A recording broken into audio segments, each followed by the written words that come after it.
इतिहास के पाना लिखाल बा, अहिरान से कहूँ न जीतल बा।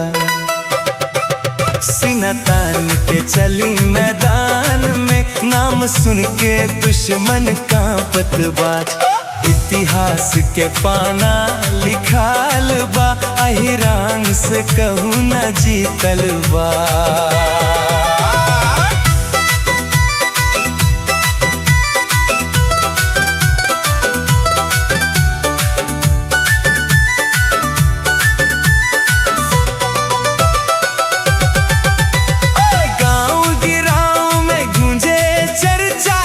अहिरान के दबदबा हर जगह बा, लाठी के जोर दिल में हिम्मत, कवनों से न डर लागेला। आप पीछे मुड़ के कबहू न देखी, आगे बढ़े के रिवाज बा। रग रग में बहेला जुनून, ई हमार पहचान बा। इतिहास के पाना लिखाल बा, अहिरान से कहूँ न जीतल बा।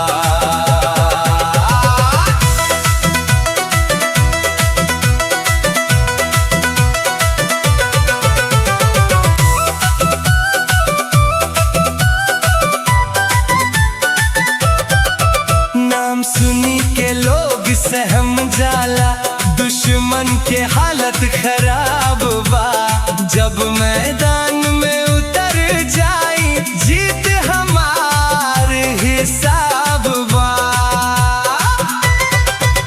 आदर्श यादव नाम गूंजेला, हर जिला में दबदबा।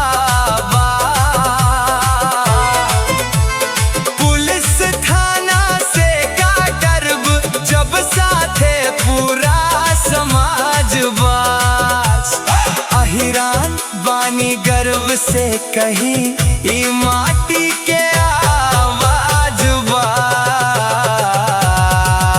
इतिहास के पाना लिखाल बा, अहिरान से कहूँ न जीतल बा।